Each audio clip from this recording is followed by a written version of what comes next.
Pregnancy is usually a rewarding time in a woman's life. However, sometimes it can be complicated by unexpected illnesses or medical conditions.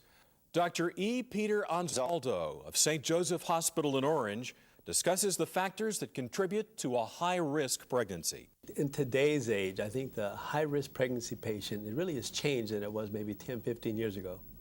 I think the patient now, we used to thought a patient that was over 35 years of age was high risk. Well, really, realistically, with today's medicine, is one over 45 years of age.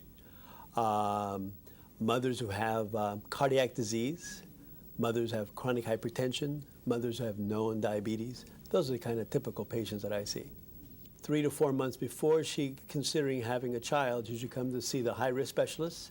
We can counsel her regarding the risk of her having a fetal anomaly, the risk of her having some kind of chromosomal problem like a Down syndrome, and then what kind of diet, what kind of medicine, if she's a diabetic, what kind of control, if she's a hypertensive, what kind of medications she should be on that would be safe during the pregnancy.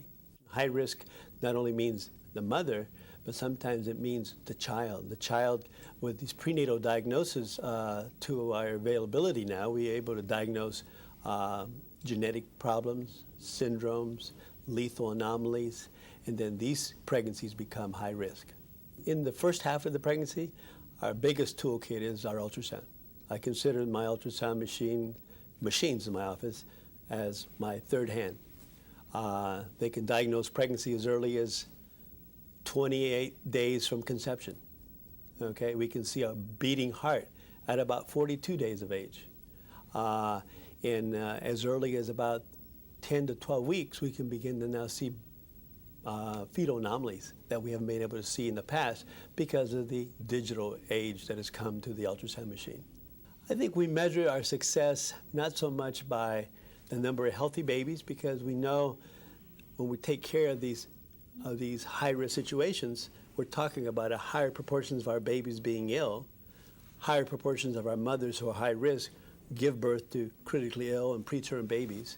So our success is more in to maintain the health of the mother through the pregnancy, to reduce the maternal mortality and morbidity, and also to bring out a baby that would be able to survive that transitional period from the birth to the NICU and possibly surgery if need be immediately.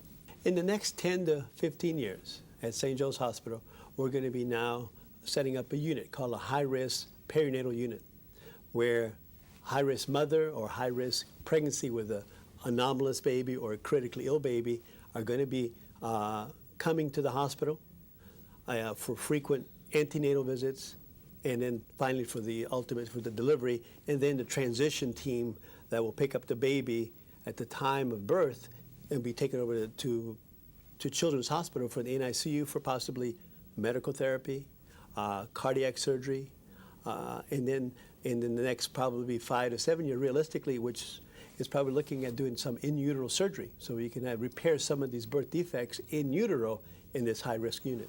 I recently come across a patient just in the last year that received this high-risk care through St. Joe's CHOC system.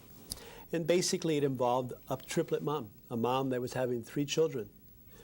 One of the 3 children was noticed on ultrasound to have 2 birth defects. So we had a very high-risk situation that at the time of delivery, we needed to establish the airway of the baby. You saw the entire unit, the operating room, the NICU, the neonatologists, the surgeons, the pediatric surgeons, all come together for that special procedure called an exit procedure. So we actually, before we actually cut the umbilical cord, the formed baby, we had the baby intubated, established, and baby was breathing before he even took a first breath. Before the umbilical cord was untied, we had the pediatric ENT doctor taking care of the established airway. And that's the future of the high risk of birth.